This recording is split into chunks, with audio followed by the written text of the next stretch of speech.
Bonjour Lorita. Bonjour Roddy. Voilà, on est réunis de nouveau pour une enquête, la 148e cycle d'investigation. On est plusieurs dans le monde à le faire en même temps, sur le même sujet. Un sujet que tu ne connais pas, tu me confirmes? Oui. Ok. Il est en deux parties. Il y a le premier protocole qui est en partie fixe. Les questions sont imposées. On y répond et puis ensuite, on continue avec l'exploration libre. Oui. Si tu es prête, eh ben, on va y aller. Ouais.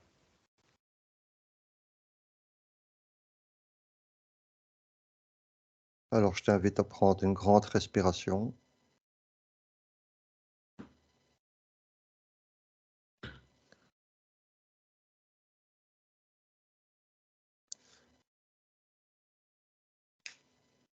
À l'inspire.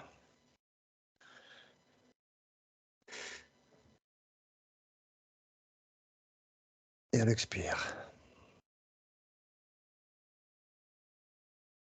Alors, je vais compter de 5 à 1.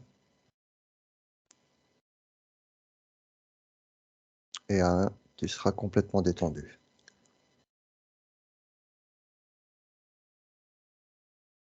Avec le 5, tu inspires profondément et tu expires toute la négativité. Tu expires.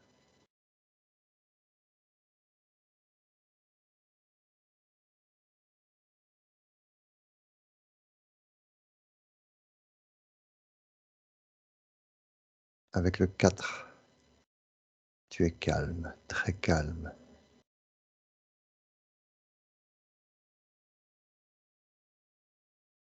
Tu te détends.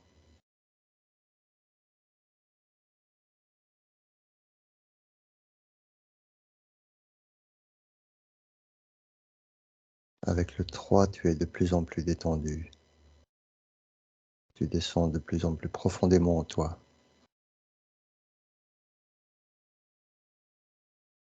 Et tu es de plus en plus calme.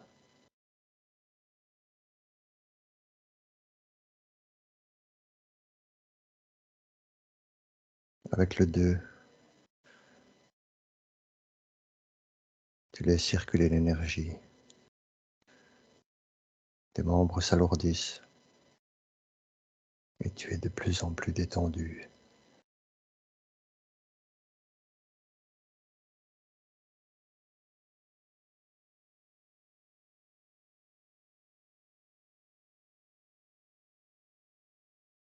Avec le 1, tu es totalement détendu, calme, serein.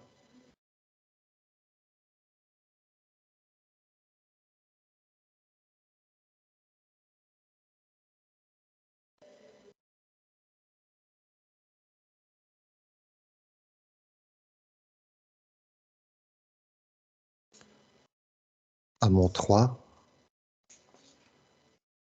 va au moment dans lequel le phénomène appelé vaudou est né et dis-moi ce qui se passe sur le plan physique et sur le plan éthérique.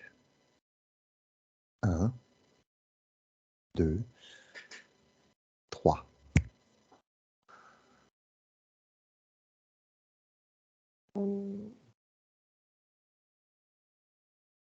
La première chose que je vois, c'est des poupées qui sont comme pendues au plafond. Des poupées? Ouais.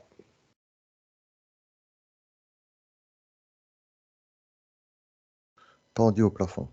Oui. Okay.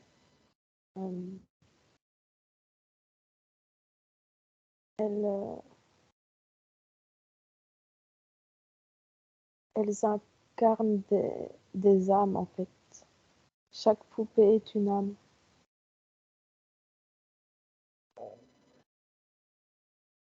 Chaque poupée est une âme. Ok.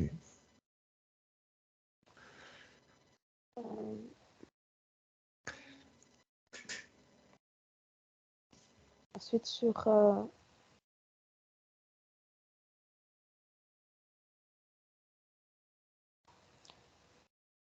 le plan physique, en fait,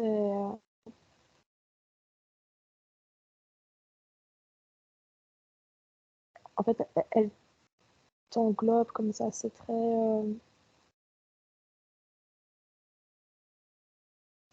J'ai en fait comme... je vois une personne qui a comme une petite bulle de pensée qui sort de sa tête et qui n'a que des pensées négatives, en fait. Ça, c'est sur le physique. Ouais. Ouais, comme si, en fait, ça... Rien qu'au niveau du physique, en fait, ça te donnait, on va dire, certaines idées qui sont pas forcément bonnes. Tes pensées changent, t'es plus. Enfin, en fait, ce n'est plus tes pensées à toi, en fait. D'accord.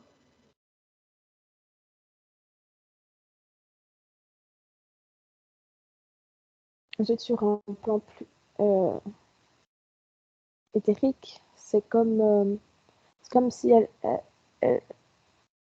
elle t'enveloppait.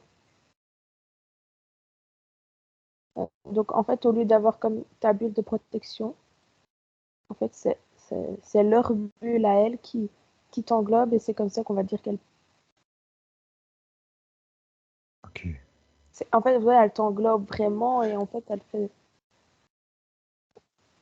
un peu ce qu'ils veulent. D'accord.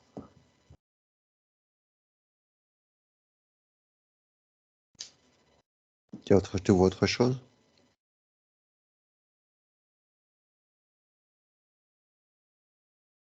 Non, j'ai rien d'autre. Ok, alors on va passer à la deuxième question. Passe maintenant au moment où le vaudou se mêle à la religion catholique et décrit ce qui se passe dans le plan éthérique. Euh, non,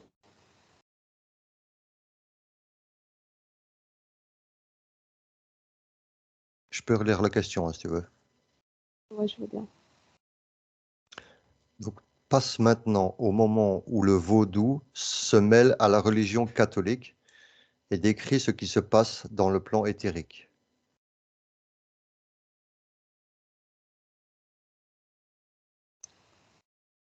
C'est,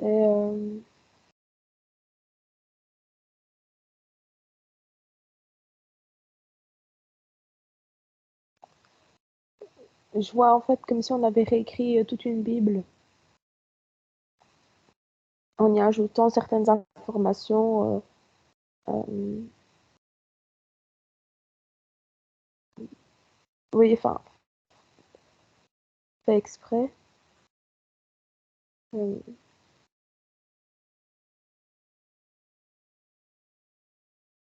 sur un plan éthérique, ça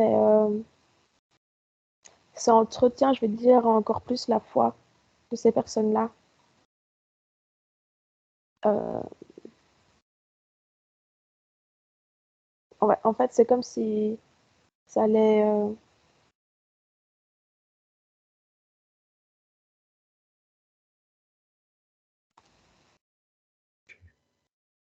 Attends. En fait, c'est comme, en fait, c'est vraiment ça. C'est comme si on leur disait. Enfin, en fait, avec ça, ils sont encore plus sûrs en eux que c'est la bonne, que c'est le bon chemin à prendre, que qu'il faut croire, etc. Euh,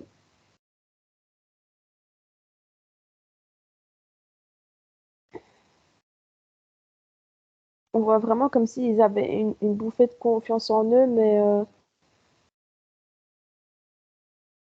on voit que les différents corps s'éloignent l'un des autres. Sur le plan éthérique, ça. Ouais, ouais, ouais. on voit qu'ils s'éloignent petit à petit et plus les gens en fait vont être c'est pas croire en tout ce qu'on leur dit, mais pour eux c'est comme si c'était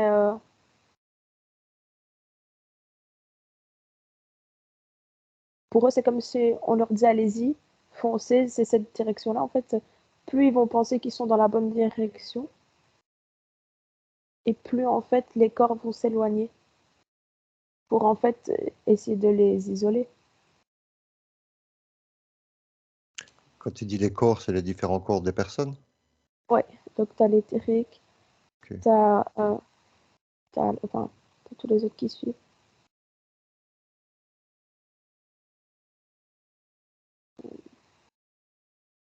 Ils ont le vaudou et la religion se sont entremêlés Mhm. pour, pour, euh, pour avoir un fonctionnement plus grand, une plus grande puissance, euh, un plus grand contrôle sur les personnes, en fait. Car grâce, en fait, déjà, on va dire, à cette foi de la religion, on arrive à faire des choses aux gens que de base, ils ne feront pas nécessairement. D'accord. Et en impliquant le vaudou dedans, en fait, c'est... ouais, je vois vraiment un grand, un énorme contrôle, en fait. Ok.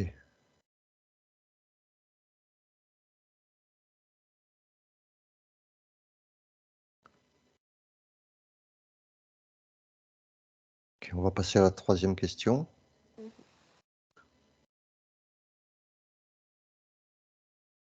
Qui répond à l'invocation du Mawu, aussi appelé Olorun ou Grand Met?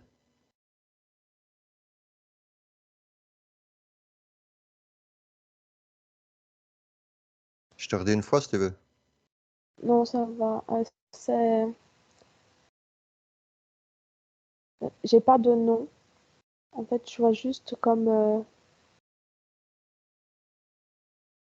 une personne d'une taille immense. Euh,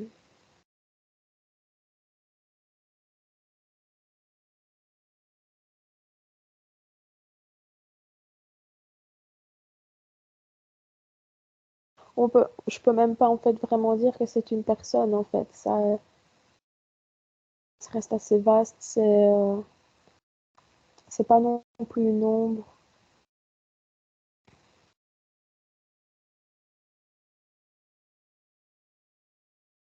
Ok, tu peux monter tes fréquences si tu veux.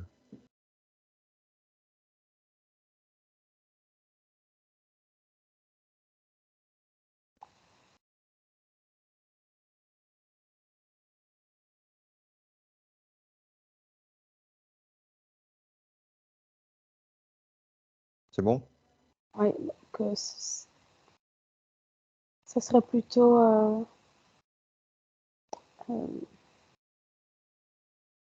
en fait, ouais, ce serait un reptilien.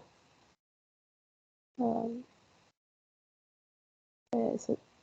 ouais, j'ai ça, un reptilien qui, ce sera le plus, on va dire on va dire le maître de tous.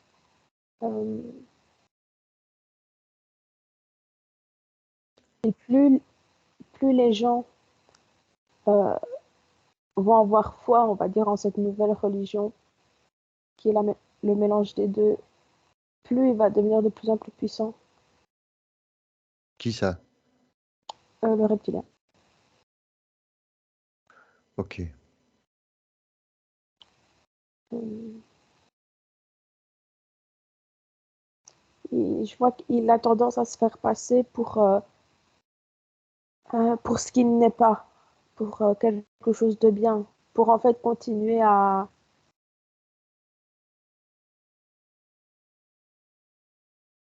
pour, en fait, pour essayer que les gens, on va dire, adhèrent toujours, en fait. Ok. Pour eux, il y a vraiment rien de méchant. Il n'y a vraiment rien de méchant. Voilà, pour ceux qui suivent, qui sont dans cette religion-là, il y a rien de méchant pour eux. C'est un dieu qui vénère. Mais Mhm. c'est pas. Enfin, voilà, il arrive à bien cacher son jeu.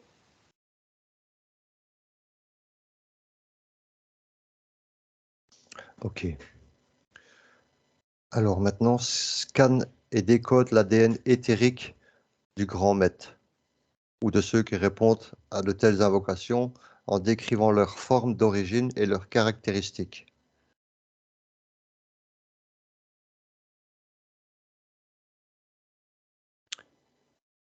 C'est,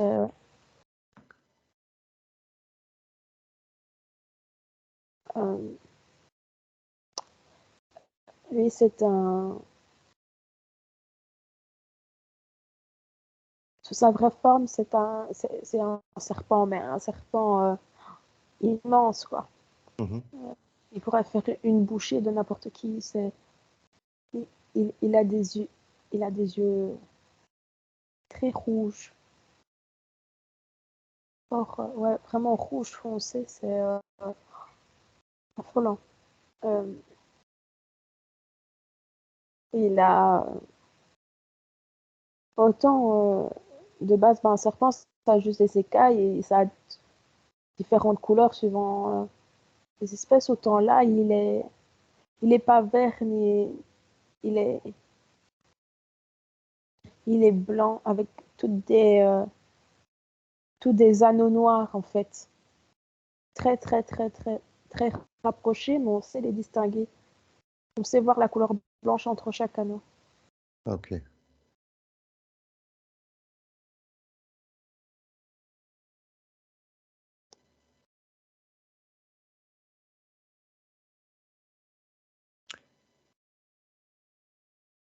Donc sa forme, c'est un serpent.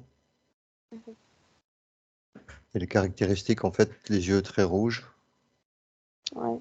Et C'est la première chose qu'on voit en fait, c'est un regard hein, avec des yeux rouges, mais ça va être malaisant quoi. mhm. Ok.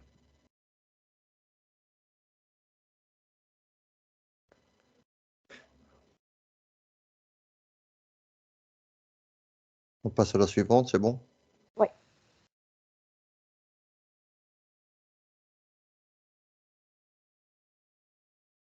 Tu déconnectes de lui, hein, ouais. ça sert à rien. Et maintenant, observe à travers un scanner de l'ADN éthérique ceux qui répondent aux différents LOA et décrit leur forme d'origine, leurs caractéristiques. Tu peux la répéter? Ouais. Maintenant, observe à travers un scanner de l'ADN éthérique ceux qui répondent aux différents LOA et décrit leur forme d'origine et leurs caractéristiques.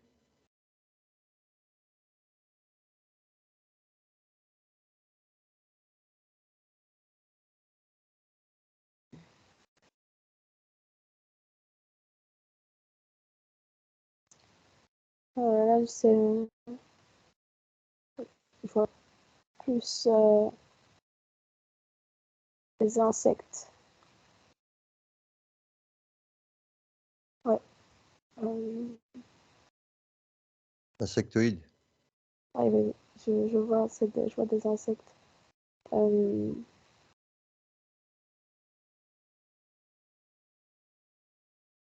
donc ils peuvent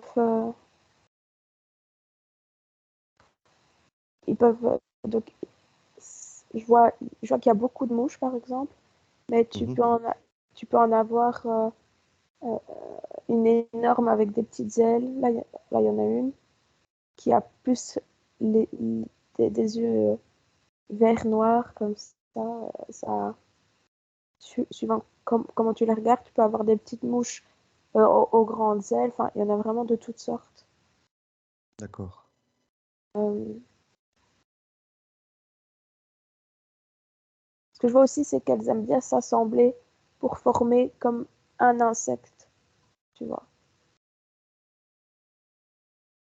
Donc, toutes les mouches qui se rassemblent. Ouais, ouais. Elles se rassemblent pour former comme une grosse mouche, faite de petites mouches et de moyennes mouches. Euh, Ok. et si je regarde on va dire cette grosse mouche reconstituée, c'est des. Là, on est plus sur des ailes noires, un nombre de pattes incalculable. Et des yeux. Et les, les yeux, par contre, ils sont un peu. Sont comme blancs. Je ne sais pas. Ouais, ils sont comme un peu blancs.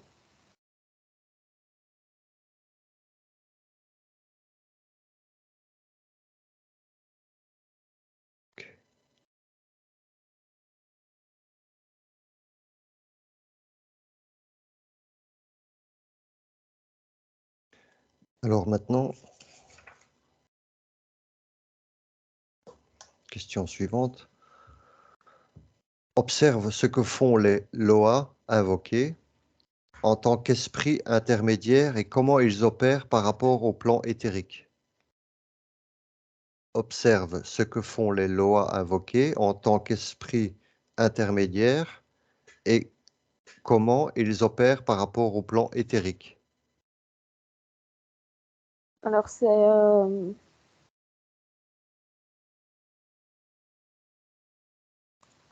par rapport au plan éthérique, c'est hyper simple. C'est à l'usure. Ouais, il fonctionne beaucoup à l'usure, en fait. Euh, je vois c'est comme si, en fait, une mouche te piquait. Ça te faisait pas grand mal, tu passes à autre chose. Une deuxième, une troisième, une quatrième, enfin, à un moment, tu dis stop, en fait, et c'est ça qui se passe. En fait, après, pour plus se faire piquer, on se laisse faire. Toi, on se laisse. On, on, on les laisse nous diriger. Euh, D'accord. Là, on est bien sur le plan éthérique. ouais, et en fait, à chaque piqûre, je vois comme un petit point rouge sur une personne qui part automatiquement après. Et plus elles reviennent à la charge à chaque fois, plus en fait il va rester jusqu'au moment où, voilà, pour plus rien avoir, on va dire, tu vas leur dire oui, quoi. Mhm. Ouais.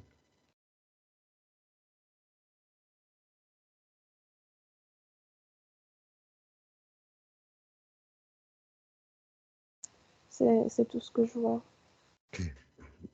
On passe à la suivante alors. Pendant les rituels, les célébrants qui veulent être possédés par les Loa acquièrent leurs mouvements et leur manière et rapportent souvent qu'ils ne se souviennent de rien de ce qu'ils ont fait ou ont dit. Oui, oui, ça c'est un peu fait exprès en fait. Que se passe-t-il lors de ce rituel? En fait, c'est ces lois qui... En fait, c'est comme si on enlevait les âmes des corps pour les remplacer par les lois pendant bah, voilà, une durée.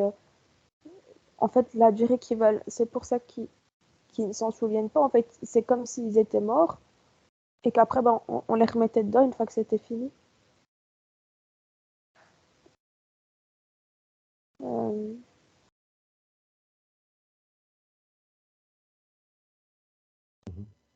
j'ai.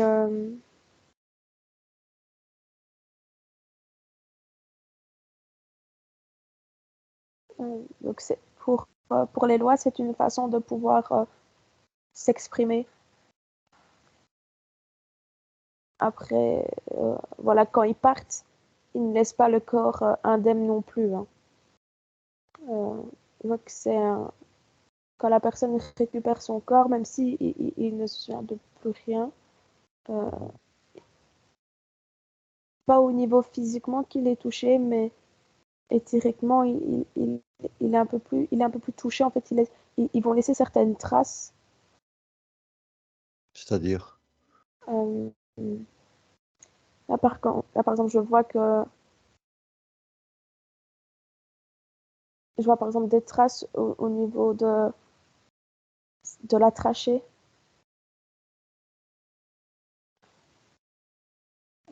Ouais, comme oui, une grosse piqûre de mouche en fait, et qui n'était pas là avant, en fait.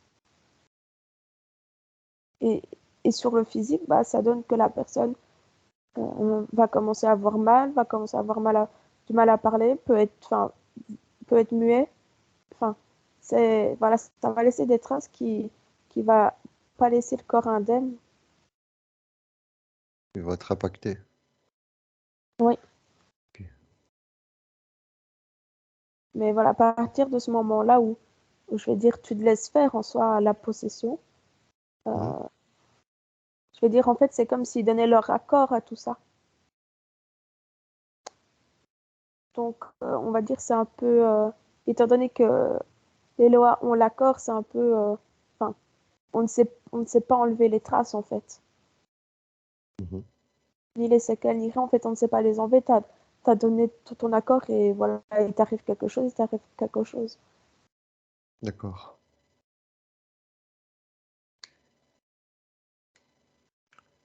Ouais, donc en fait, la 8e question, c'était pourquoi ne se souviennent-ils pas de ce qu'ils ont dit ou ont fait? Ah oui, bah c'est parce qu'ils sont plus dans, on les enlève de leur corps pendant un moment donné. C'est juste pour ça, ça revient à, bah, j'avais répondu en fait, Mhm.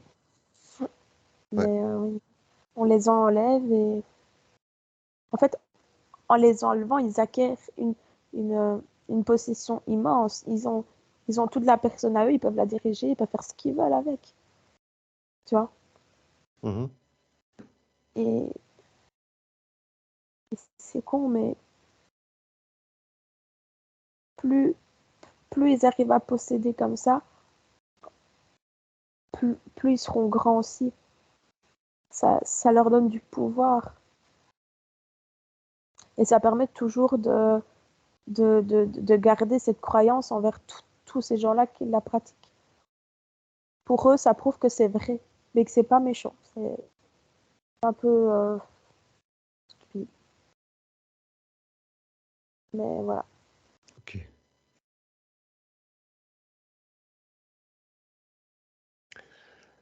Alors maintenant, observe ce qui arrive à la partie subliminale lors de la possession par l'Eloa ou par l'esprit d'une personne décédée.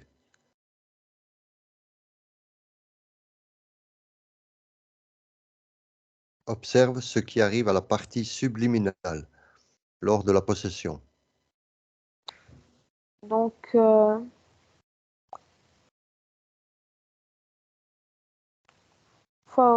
si tu as conscience que ta partie subliminale est grande et forte, on va avoir du mal à te posséder, déjà. Par contre, à partir du, du moment où on va dire qu'elle est normale chez une personne normale, Mhm. normal est un grand mot, qui ne connaît pas tout cela, euh, je vois elle va vite aller se cacher, elle va vite s'éloigner de plus en plus de l'éthérique. Et donc, en fait, elle laisse faire, en fait. Ah, Elle d'accord. laisse faire, elle est effrayée, elle a peur, elle laisse faire. En fait, elle veut comme pas créer de tension. Si, là, dans ce cas-là, c'est vraiment ça, c'est voilà, j'ai un invité, il n'est pas désiré, j'en ai peur, je sais pas quoi faire.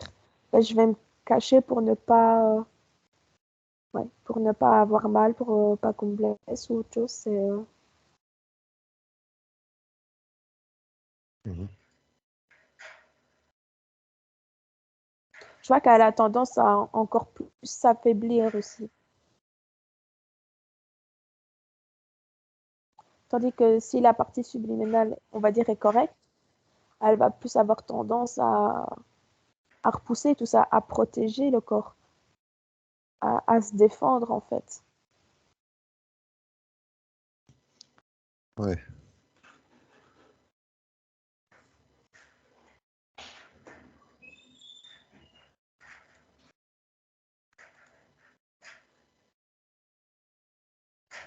Mais c'est tout ce que j'ai. Ok.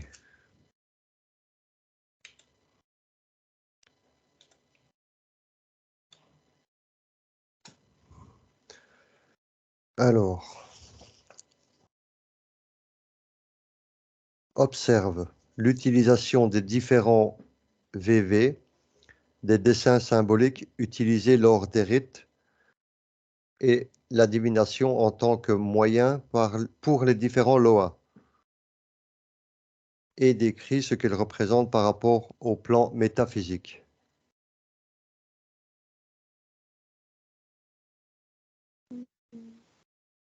Tu veux que je te relise? Ouais, la première partie. Ok. Observe l'utilisation des différents VV, des dessins symboliques utilisés dans les rites et les divinations en tant que moyen pour les différents loas, et décrit ce qu'ils représentent par rapport au plan métaphysique. C'est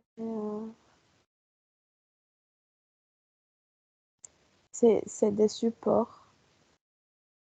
C'est Ce sont des supports. ouais, ça permet d'augmenter les effets, la puissance. C'est on va dire vraiment un support en fait qui va permettre de préciser en fait. Tu vois, si tu veux commencer à faire du vaudou, t'en fais pas tort à travers sur 15 000 personnes. Ça va vraiment, ou sur une maison, ou n'importe quoi, ou ce que tu veux, ça va vraiment, en fait, viser quelque chose en particulier. Ok. Euh, Par rapport aux lois, euh, ils utilisent ça par facilité aussi. C'est un peu plus simple pour eux d'avoir ce support-là et de travailler avec. Simplicité. Oui. Et puis, ça leur permet de toujours avoir leur puissance, en fait.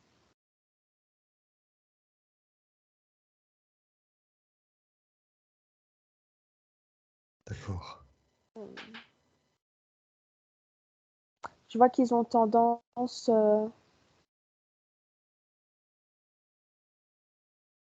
je les vois toujours sous forme de mouche. Et ils vont, ils vont comme chacun à leur tour faire leur dessin, suivre le dessin, puis se remettre à leur place comme si c'était déjà une ressource de puissance, en fait, que rien que ça les aide énormément. Que ça les aidait? Ouais. Oui, en fait, c'est comme s'ils se recalquaient en énergie. C'est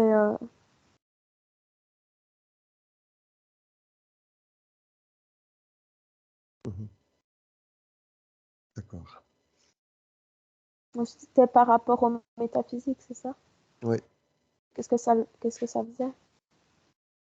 Euh, Ce qu'il représente. Décrit ce qu'il représente par rapport au plan métaphysique, oui.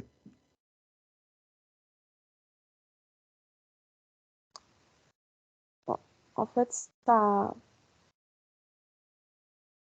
je vois qu'il existe plusieurs donc supports, plusieurs dessins qui, suivant ce que tu veux faire, euh,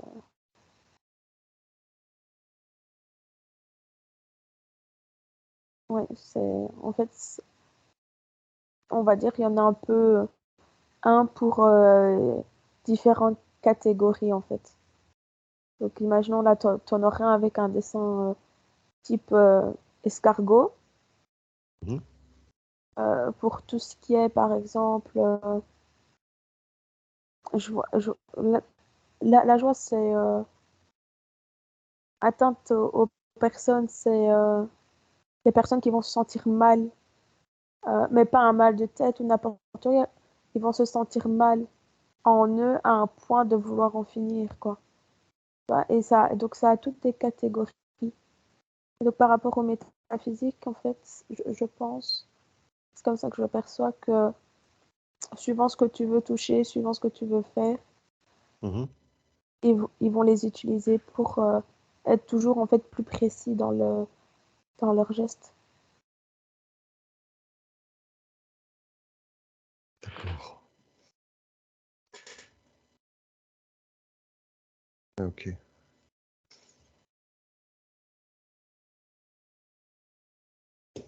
Alors, à mon 3, tu déconnectes. À mon 3, observe et décris ce qui arrive habituellement à la partie subliminale et ses corps dimensionnels lors d'un rituel avec l'utilisation de poupées vaudou. 1, 2, 3. Elle s'affaiblit. Une partie subliminale a toujours beaucoup de, de rayonnance, de luminosité. Et on voit qu'elle perd en fait de sa force.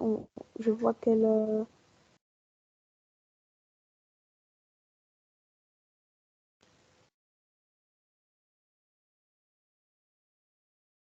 elle ne se cache même pas en fait. Le fait d'utiliser les poupées vaudou, en fait, ça n'atteint que l'éthérique en deuxième lieu en fait. Les poupées, avec leurs poupées vaudou, ils arrivent à atteindre directement la partie subliminale qui est comme fort importante et qui oui, en fait, ils arrivent directement à la toucher. Et c'est pour ça en fait que c'est quand même assez dangereux ces poupées-là parce qu'ils t'atteignent directement dans on va dire comme dans ta bulle de protection en fait. Oui, d'accord. Ouais, c'est comme s'il explosait à chaque fois en fait. C'est oui, c'est vraiment incroyable. Euh, et en fait, c'est comme si en fait, grâce aux poupées, ils arrivaient en fait petit à petit à réussir à te l'enlever, ta partie subliminale, en fait. Parce une fois qu'elle est enlevée, une fois que tu l'as plus, enfin, plus, du moins assez pour te protéger ou qu'elle est derrière tous tes autres corps, on t'atteint tellement facilement. Ok.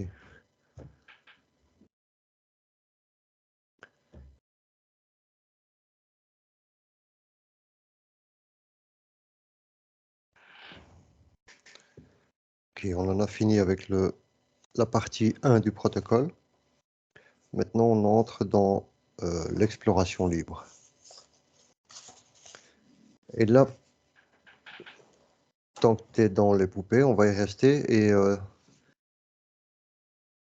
les poupées, en fait, l'utilité des poupées réellement,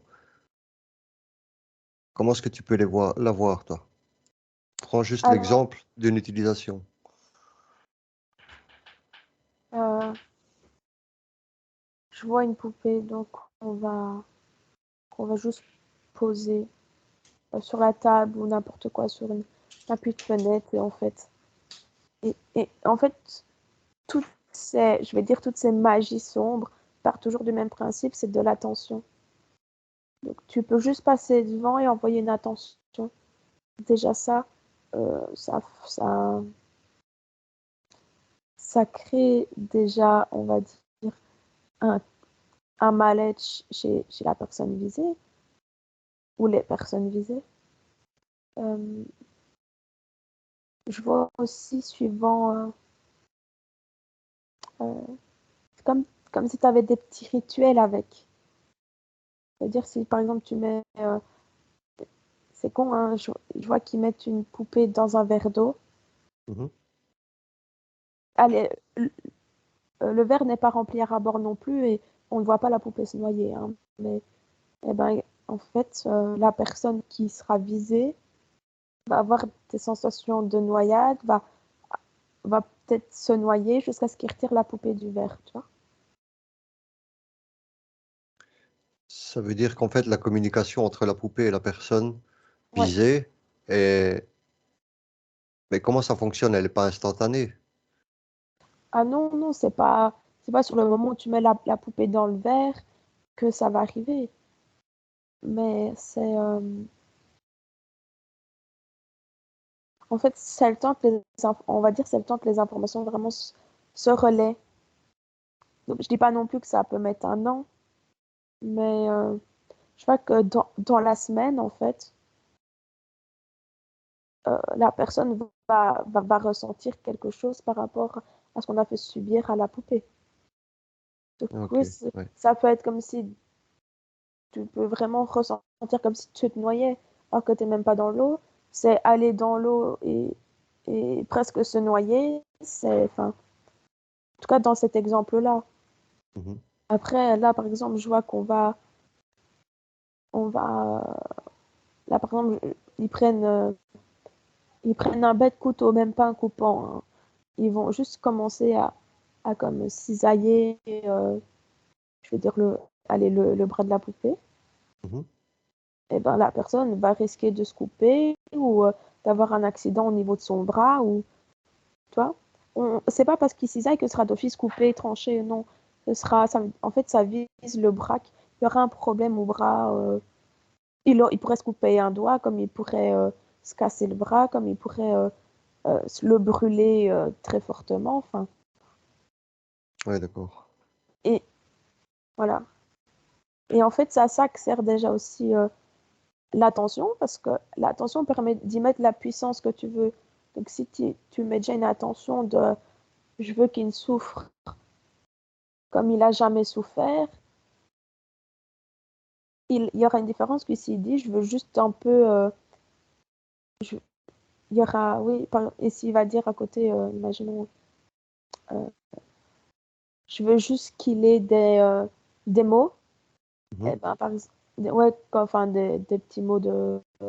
Ouais, tu sais, tu peux avoir mal un peu au coude ou parce que tu es cogné ou autre, tu vois. Et ben, Ah, il y aurait une d'accord. différence entre avoir très très mal, où là il pourrait se brûler au troisième degré, et avoir juste des mots où il va peut-être se tordre le poignet, quoi. Ou, je sais pas, se cogner vraiment fort, mais que ça ne soit pas, que ça reste un bleu. Mhm. Ok.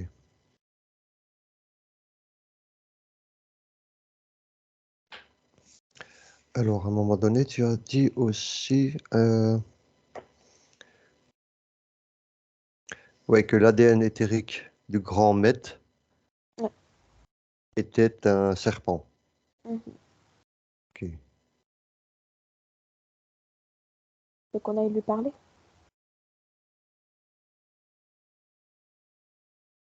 Ouais, s'il est d'accord, pourquoi pas?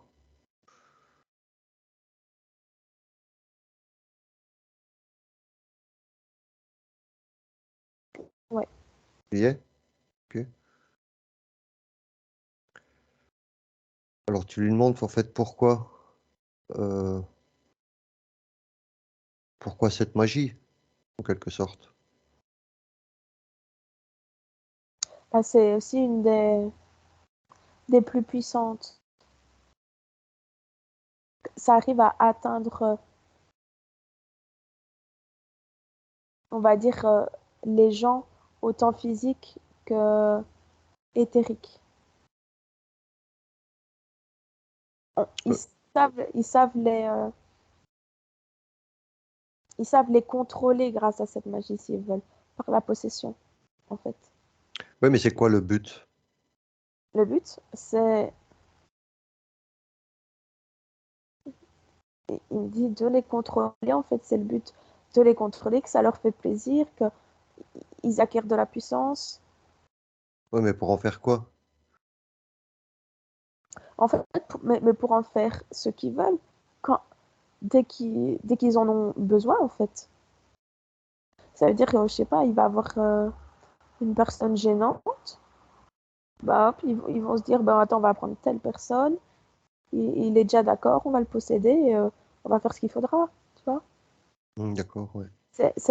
Après, je dis pas que ça va toujours jusqu'à la mort, mais c'est comme s'ils étaient leurs esclaves pour faire toutes les choses qu'ils ne peuvent pas faire sans être, on va dire, humains. Ok. C'est le. Ouais.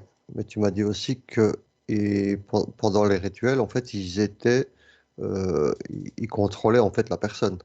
Oui. Donc ils prennent la place de la personne pour faire ce que eux ont envie de faire. Mhm. En fait, il me dit c'est très rare qu'on laisse la personne à l'intérieur de son corps parce que la possession n'est pas aussi performante, comme il dit. Euh, Même si la personne donne son autorisation, le corps va avoir tendance à rejeter Mhm. cet intrus. Et donc, c'est comme un petit combat qui va se faire et il n'arrivera jamais à, au point où il voulait en venir grâce à la possession. Donc c'est plus facile de les retirer directement, enfin entièrement. Et comme ça, ils font vraiment ce qu'ils veulent, ils disent ce qu'ils veulent, ils font ce qu'ils veulent. Et après, en fait, ils les remettent dedans et on va dire après, c'est un peu chacun pour soi, quoi. Moi, j'ai fait ce que j'avais à faire, t'as des problèmes, bah c'est tout, c'est pas le nôtre. Ouais. Et ça laisse des séquelles au niveau du corps physique?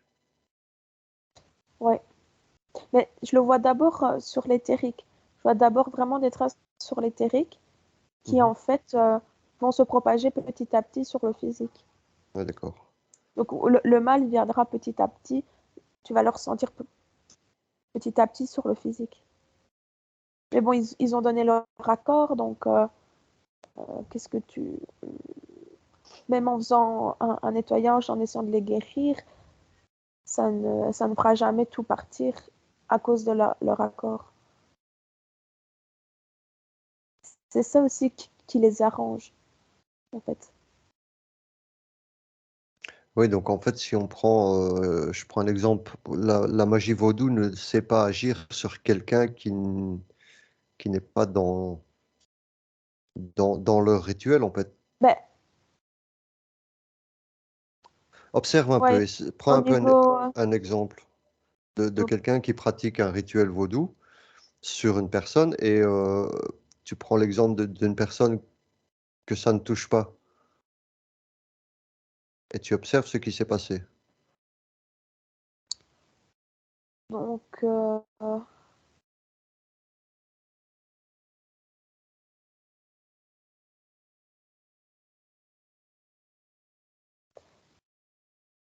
je vois celle qui pratique le voodoo.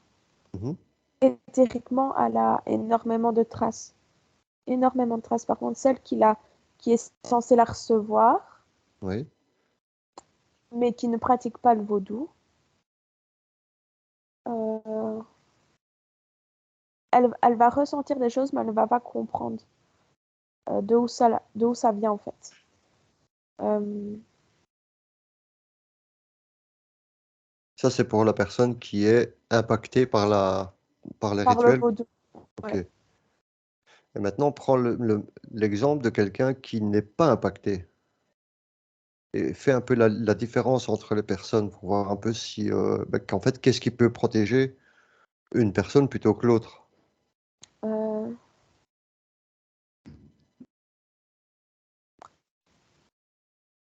la L'inconscience chez une euh, est déjà un problème.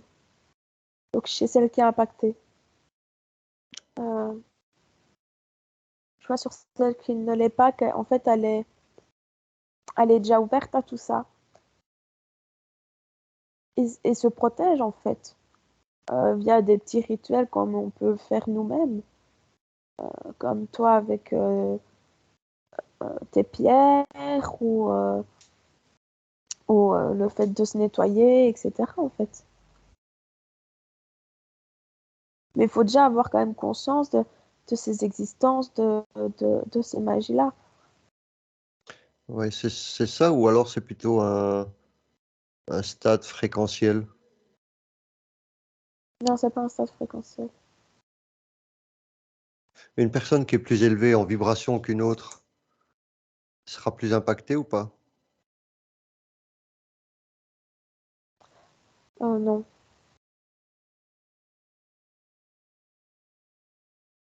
Donc la personne qui est, je vais dire, qui est basse en vibration, qui vibre bas dans des peurs, etc., sera plus vite impactée de quelqu'un qui n'a pas, qui n'a peur de rien, en fait. Oui, oui, mais je vois ces deux personnes, une à côté de l'autre, et je vois, enfin, c'est...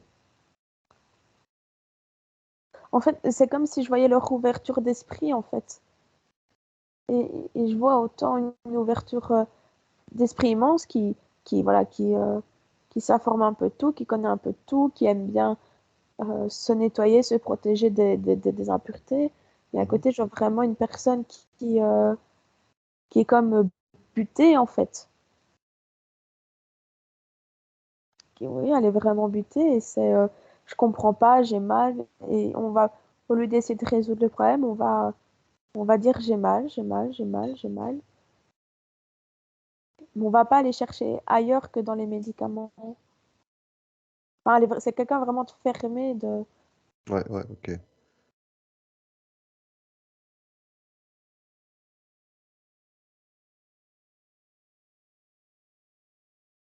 d'accord. Donc en fait, tu déconnectes de ça, et on revient un peu sur l'origine. Euh, L'origine, en fait, l'origine du vaudou, en fait, c'est de nouveau euh, quelque chose qui est créé pour récupérer de l'énergie et nourrir, entre guillemets, ces fameux serpents ou... Donc, de base, elle n'est pas forcément là pour récupérer de l'énergie, mais elle est là pour donner un mal. Ensuite, si le mal est donné, que tout fonctionne bien, là, ils vont récupérer de l'énergie. Mais c'est pas le but de base. Le but de mal, c'est vraiment la souffrance chez les autres. Ouais, donc, si on voulait mettre un égal, on mettrait vaudou égal euh, Mal, le mal, la souffrance. mal dans C'est le sens douleur. euh, pas que de la douleur. Euh, Ça peut être autant un mal-être mental. Donc juste, c'est comme si en fait c'est comme si tu tombais en dépression. En fait, enfin, c'est vraiment, ouais, vraiment donner du mal-être, de la souffrance. Euh, ouais, c'est vraiment ces deux mots-là qui me reviennent. Mhm, ok.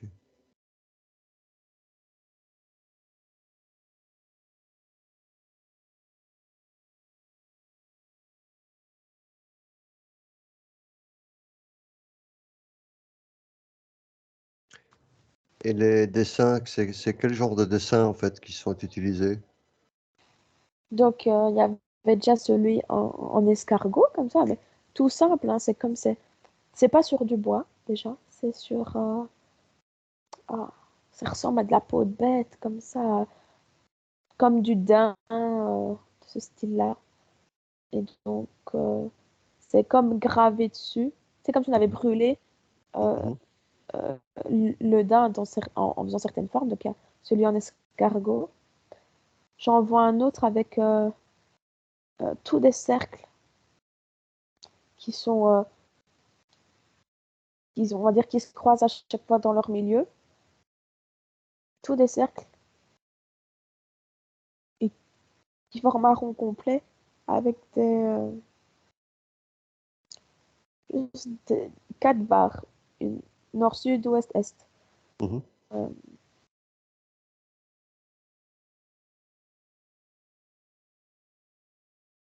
J'en ai un autre,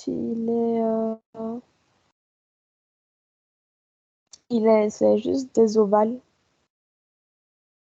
Donc, dans le premier, tu en as un plus petit, un plus petit, et un plus petit avec un point au centre du dernier. Et qu'est-ce qu'ils ont comme impact? Bon, je sais pas, par exemple, prends le dernier que tu m'as donné avec les ovales. Ouais. Qu'est-ce qu'il a comme, qu'est-ce qui permet celui-là? Lui va jouer sur la répétition de la souffrance demandée. D'où en fait les ovales, tu vois? Mhm. Ça fait vraiment comme une vague en fait, si on prend ça comme ça. Ouais, donc s'ils utilisent l'EDSA, par exemple, bah, la personne aura toujours une douleur, pas juste une douleur qui va durer un jour et puis plus rien avoir, bizarrement. Ouais, puis c'est En fait, elle va, un cycle. ouais, en fait, elle va partir donc du point. Donc, le point ne signifie pas forcément que ce sera au milieu de la personne, hein. Mhm. Le point sera décidé, enfin, eux le décideront de ce que sera le point. Mais imaginons le point, c'est le pied. Et ben, la douleur va commencer donc au niveau de la cheville, puis elle va s'amplifier jusqu'au bout du pied, remonter dans la jambe, et une fois que, donc elle aura atteint le dernier cercle, donc ça peut être autant, enfin, tout doit être bien défini. Le dernier cercle peut très bien s'arrêter au haut de la cuisse ou s'arrêter à la tête. C'est suivant ce qu'ils veulent. Donc, si D'accord. imaginons, Donc ils pour celle-là, en fait, c'est vraiment la ouais, répétition là, donc d'une douleur euh, diffuse. une fois qu'ils arrivent au dernier cercle, Mhm. hop, ça va recommencer à la cheville. Et petit à petit, petit à petit. Ouais, d'accord. C'est très méchant, par contre, je trouve. Ouais, ouais, c'est pas très sympa. Et par exemple, l'autre que tu me disais par rapport les genres de cercles, Oui, où là, ils se croisaient en leur milieu. ouais, tu sais, mais vraiment comme si tu faisais un cercle dans la moitié de l'autre et enfin, comme ça à chaque fois. Tu fais pareil, Mhm, je ouais, te, ouais, ok. je te le montrerai en dessin. Et donc ça, en fait, ça va plutôt centraliser la douleur. Donc, elle aura mal qu'à un endroit, mais une douleur immense. Immense. Le fait que ce soit concentré, en fait, Ah, ok, ouais. va donner. Concentration. Ouais. Et donc, au niveau des 4 barres qu'il y avait, nord, sud, ouest, est, ça, en fait, ça n'a pas vraiment de signification, en fait. Et si elles sont mises, c'est qu'elles servent à quelque chose. Oui, mais là, je vois rien. Ok. Euh, je Peut-être peux... pour cibler, c'est possible? Non, Non, ok. je vais chercher un peu plus loin. Si j'enlève tous les cercles, il me reste que les barres.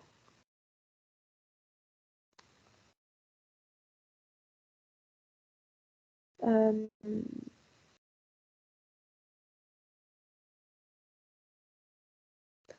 En fait, euh, donc entre chaque barre, Ouais. tu as des pourcentages. Donc le premier quart, on est à 25, 50, 75, 100. Et en fait, c'est con, c'est toujours avec l'intention et ce qui décide. Donc la douleur sera ciblée à 25% de douleur. Ah oui, d'accord. Ouais, ben alors quand tu es à Et 100%, euh, ouais, ça doit y aller.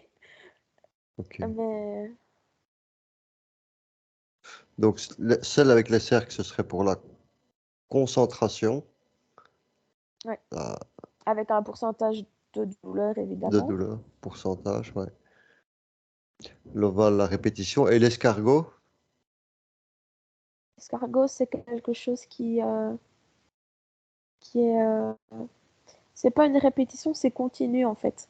Donc tu vas avoir mal aux pieds, puis tu vas avoir mal au bras, tu vas avoir, en fait, c'est comme si tu allais avoir mal à toutes les parties de ta tête, enfin, pardon, de ton corps, tu vois.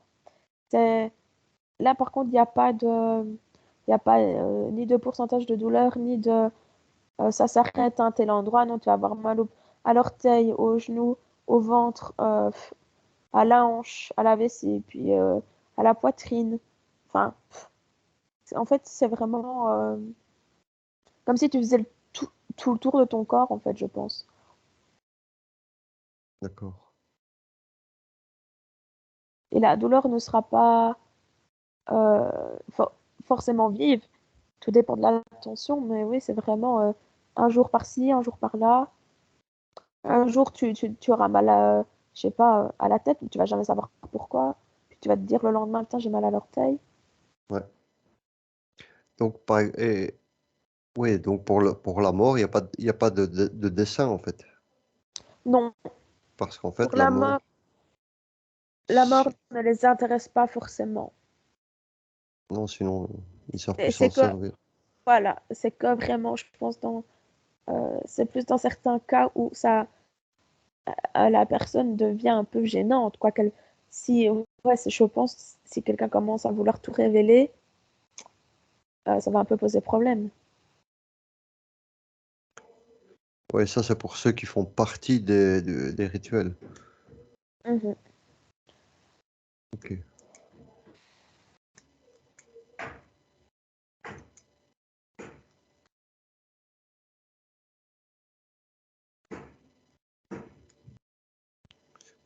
Bah, écoute, c'est déjà pas si mal. On va, on va en arrêter là aujourd'hui. Le temps, ça fait déjà 1h20 quand même. Ok. Bah écoute, tu déconnectes de tout. On, on rentre gentiment. Tu es déconnecté. Mhm. Et je prends ma douche. Parfait. Quand c'est fait, tu me fais un petit signe.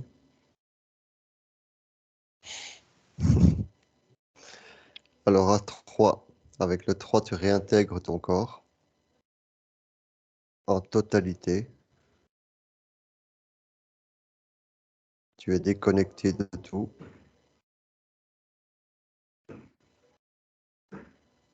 Avec le 2, tu sens ton énergie jusqu'au bout des doigts d'orteil, la main, toute ton énergie est dans ton corps.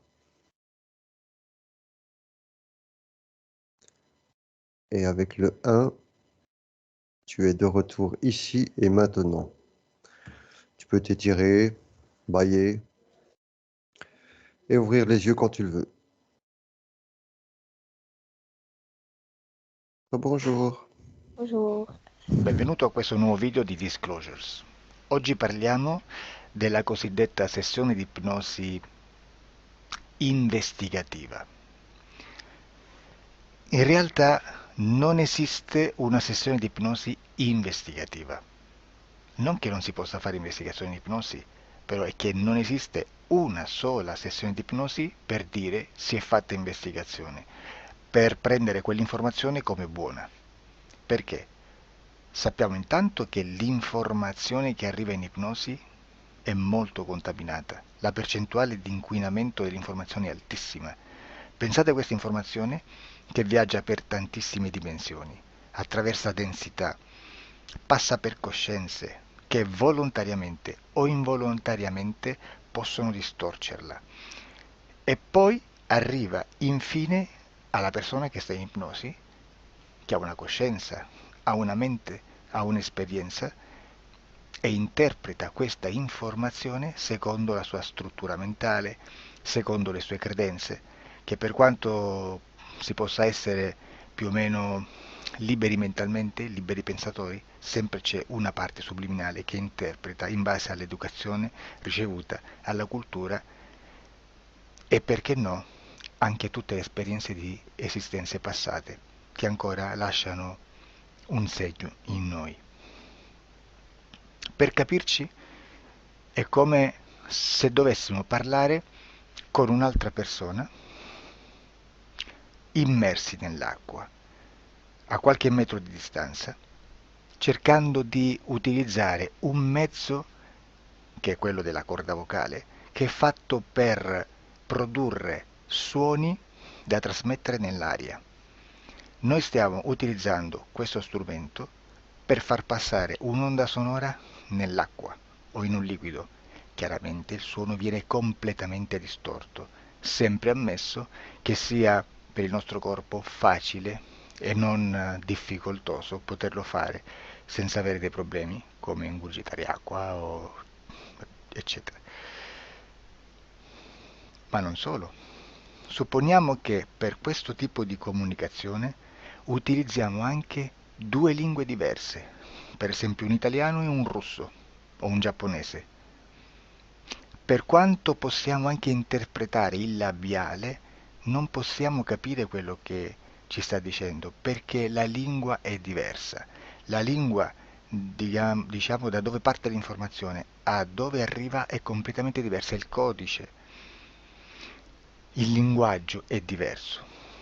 Ma possiamo anche cercare di capirci attraverso i gesti, attraverso le espressioni facciali. Per quanto sia ipoteticamente facile poterlo fare sott'acqua, però non dobbiamo dimenticare che l'acqua non è l'aria e può distorcere l'immagine, ma non solo.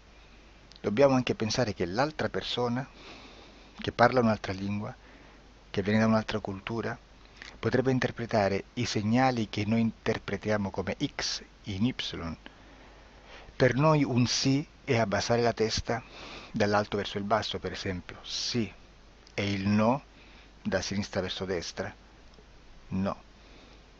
In alcuni paesi orientali, come le Filippine credo o qualcun altro, utilizzano esattamente gli stessi segni, ma al contrario. No, sì. Immaginate due persone di queste due culture che stanno cercando di comunicare in maniera così difficoltosa e alla fine non gli rimane altro che interpretare il linguaggio corporale. Sì, che per l'altro invece no. Cosa voglio dire con questo esempio estremo? Che l'informazione da dove parte a dove arriva viene completamente deformata. Non sappiamo esattamente quale percentuale perché ogni situazione è a sé stante, però la percentuale di inquinamento, di distorsione, di contaminazione di questa informazione è assolutamente alto. Quindi fare una sessione investigativa, mettere una persona in ipnosi e chiedere di Tizio Caio Sempronio di una situazione o chiedere certi dati è assolutamente controproducente, è assolutamente inutile. Quindi vi chiederete cosa fate allora voi quando fate ipnosi, quando fate delle domande, quando cercate delle risposte e con queste informazioni che vi arrivano lavorate sulla situazione esoterica del cliente. Beh, non facciamo altro che recuperare questa informazione solamente per arrivare al problema del cliente e poi lavorarci. Quindi il valore dell'informazione non è quello di un'istruzione, quello di memorizzare dei dati e di prenderli per buoni, ma è un veicolo di movimento, di trasporto verso la causa del problema per poi lavorarci. Quindi lo scopo di questo tipo di informazione che si prende dalla singola sessione è completamente un altro. Come si fa quindi? Investigazione in ipnosi. Il lavoro non è semplice, il lavoro è lungo, difficoltoso, stancante. È necessario farlo anche in squadra perché bisogna moltiplicare il numero di sessioni da fare e una sola persona potrebbe farlo soltanto in un tempo estremamente largo. Noi abbiamo delle informazioni che prendiamo ormai per buone, ci lavoriamo, danno dei risultati e quindi per noi sono buone. E come abbiamo fatto ad avere queste informazioni? Per esempio, come facciamo a sapere che un extraterrestre chiamato il cosiddetto grigio più o meno alto X, poi ci sono magari quelli anche un po' più alti, ma hanno un corpo strano, hanno una pelle grigio-verde, hanno degli occhi grandi a mandorla, neri, senza una pupilla visibile, non hanno quasi bocca né naso né orecchie, hanno soltanto delle fessure, non hanno organi genitali, hanno degli arti molto più lunghi rispetto alla proporzione che potrebbe avere il corpo umano, e di solito hanno meno dita delle 5 del corpo umano, eccetera, eccetera, eccetera. O se no prendiamo un altro tipo di essere che possiamo incontrare in ipnosi, come facciamo a dire che hanno delle somiglianze con i rettili, gli animali rettili terrestri, o gli invertebrati, gli insetti terrestri? Perché? Perché siamo sicuri di questa informazione e ci lavoriamo, e quando ci arriva la prendiamo già per buona, nonostante sia anch'essa contaminata. Perché queste informazioni sono arrivate da tantissime sessioni, fatte da tantissime persone, con tantissime altre persone sotto ipnosi, e che nel contesto di tutto il lavoro gli uni non sapevano degli altri. Questo dato può essere più o meno rilevante, sempre c'è contaminazione, e quindi possiamo prendere per buono anche un gruppo di lavoro dove l'uno possa sapere dell'altro. Ci potrebbe essere una contaminazione del contesto di quel gruppo di lavoro, ma si aggiunge semplicemente una piccola percentuale di questa contaminazione a già la grande che esiste. Non è così impossibile lavorarci. Da tutte queste sessioni, da questo grande numero di sessioni, migliaia, diciamo migliaia, noi prendiamo solamente quell'informazione che è uguale a tutte, che è in comune a tutte, o a quasi, perché magari qualcuna ci potrebbe essere niente in comune per una fortissima contaminazione, perché no? Ma dobbiamo prendere una stragrande maggioranza, proporzionalmente abnorme rispetto a quello che potrebbe essere un minimo di scartabile, e lì possiamo prendere per buona questa informazione. Quindi se noi su 10.000 persone diverse, con operatori anche diversi, in cui in ogni sessione vediamo un essere che più o meno ha le stesse caratteristiche del grigio o dell'insettoide, a forma di mantide religiosa, o il rettile a forma di lucertola, per esempio, di serpente o di quello che sia, o se vediamo il pianeta Marte più o meno di colore rosso, o se vediamo dei sotterranei eterici, non fisici, nel sottosuolo terrestre, soprattutto sotto le grandi città, dove c'è concentrato molto potere, molta energia di questo tipo, e che più ne hai più ne metta. Se vediamo degli impianti che hanno certi tipi di funzioni, certi tipi di forme in certe parti del corpo, e questa informazione la ritroviamo tutta o quasi in tutte le sessioni fatte, eseguite, realizzate da tanti anni a questa parte, significa che quella è una informazione affidabile. E vi posso garantire che stiamo parlando di una percentuale bassissima. Su un 100% staremo, credo, forse più in basso di un 2-3%. Immaginate, tutto il resto è spazzatura, è informazione spazzatura. Sì, spazzatura.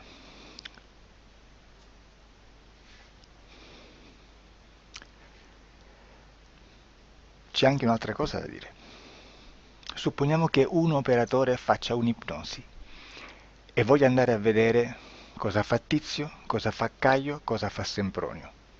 Arrivano delle informazioni e si dice che Tizio è biondo, Caio è zoppo e Sempronio è uno sportivo. Intanto già abbiamo detto che una sessione soltanto non serve, d'accordo? Ma poi c'è da dire che una coscienza, un essere, in ambiente subliminale, la sua parte subliminale potrebbe non dare autorizzazione a questa fuoriuscita di informazioni. Mi potreste dire, e allora tu quando chiedi agli esseri cosa fanno, cosa non fanno? Beh, intanto la prendo sempre con le pinze perché abbiamo sempre detto che tutto è molto contaminato e mi serve solo per dirigermi da una parte. Ma c'è anche da dire che se un essere interferisce con l'altro, ha aperto un canale di comunicazione a cui non può ovviare, a meno che non lo recida, non lo annulli. Quindi quando io faccio la domanda a un essere, se lo faccio attraverso l'interferito, mi arriva l'informazione per un canale aperto che sottostà alla volontà dell'interferito. Sulla volontà dell'interferito parleremo in un prossimo video disclosures. Però, se io voglio fare un'investigazione sopra Tizio, Caio e Sempronio che non hanno nessun collegamento, nessuna interazione e nessuna interferenza con il soggetto con cui io sto realizzando l'ipnosi, non è detto che mi arrivi questa informazione. Assolutamente. Potrebbe esserci completamente un muro. Come potrebbe esserci informazioni perché quell'altra parte potrebbe autorizzare comunque. Ma non è detto. E comunque quando ci arrivano informazioni, in una situazione di non interferenza o non interazione, non possiamo sapere esattamente se sono informazioni che ha autorizzato la parte subliminale dell'altra persona o dell'altro essere, o qualche altro essere, qualche altra entità furba, approfitta della situazione, osserva quello che sta succedendo, si mette in mezzo, si fa passare per l'altro e dà informazioni, ovviamente distorte, prima perché non è detto che debba conoscerle, e anche se fosse potrebbe manipolarle a sua volontà e a suo vantaggio. E quindi immaginate che situazione ridicola ci si viene a trovare, in quale situazione ridicola ci si viene a trovare in questi casi. Da qui si vede quando un operatore riesce a utilizzare l'informazione in ipnosi come per lavorare su un soggetto. Da qui l'osservatore attento delle sessioni di ipnosi riesce a capire se quell'ipnosi è un'ipnosi affidabile, un'ipnosi con un livello di informazione certa, con una alta percentuale di informazione certa. Non vi nascondo che in futuro potrei anche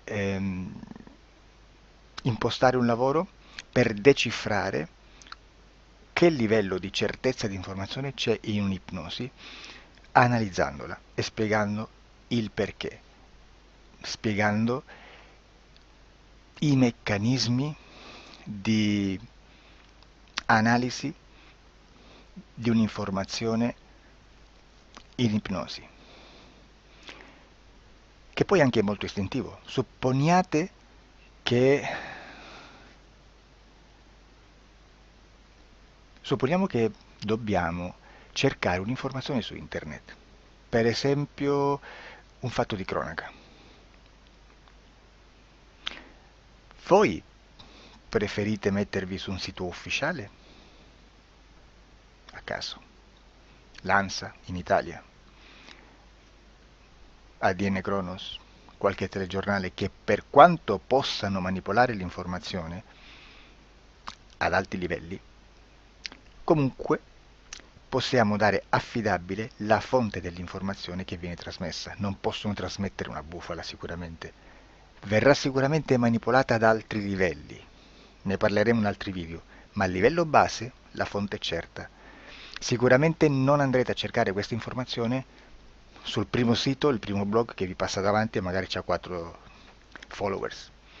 Perché? Perché non vi dà nessuna garanzia della certezza della fonte.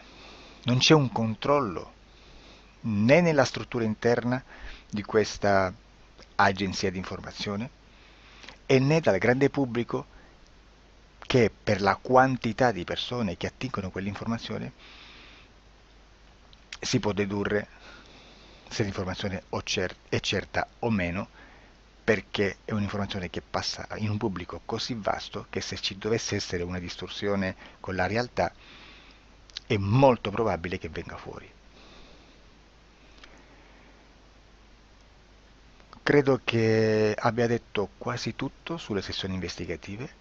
Prima di chiudere aggiungo che proprio per questo stiamo conducendo dei cicli di investigazione in ipnosi regressiva che comprendono tante sessioni con persone diverse, con una buona o eccellente suscettibilità ipnotica, sicuramente, per poter indagare su spazi ristretti su alcuni temi. Perché dico spazi ristretti? Perché se andiamo a prendere eventi grandi nel tempo, nello spazio, storici, parlare di qualcosa di molto generico implica una quantità di sessioni abnorme. Immaginate se dovessimo fare una sessione investigativa sui buchi neri, quanta informazione ci sarebbe e quante informazioni da filtrare. Sarebbe quasi impossibile farlo in questa maniera. Ma se noi riduciamo lo spazio di investigazione, se noi prendiamo per esempio, investighiamo sulla pedofilia nella Chiesa Cattolica, ecco, se già restringiamo il campo d'azione, è molto più facile che possiamo attingere informazioni affidabili, presuntamente affidabili, con un numero di sessioni sicuramente alte, ma ridotte rispetto ad altri tipi di sessioni molto più generiche, su temi molto più generici. Quindi per fare anche delle investigazioni su temi molto generici bisogna suddividerli in temi, in dettagli, per poi alla fine, quando tutta l'informazione è stata filtrata ed è stata dedotta l'informazione comune, si possono mettere insieme per cominciare a costruire il quadro, mettere insieme tutti i puzzles. Questo è il vero senso dell'informazione in ipnosi, quando si fa ipnosi investigativa. La sessione per risolvere una problematica, un problema, con una presunta origine esoterica di un cliente, di una persona, è un'altra cosa, sono altri metodi, altre tecniche e l'informazione si usa in un'altra maniera, ha un altro scopo. Grazie, ci vediamo al prossimo video. Disclosure.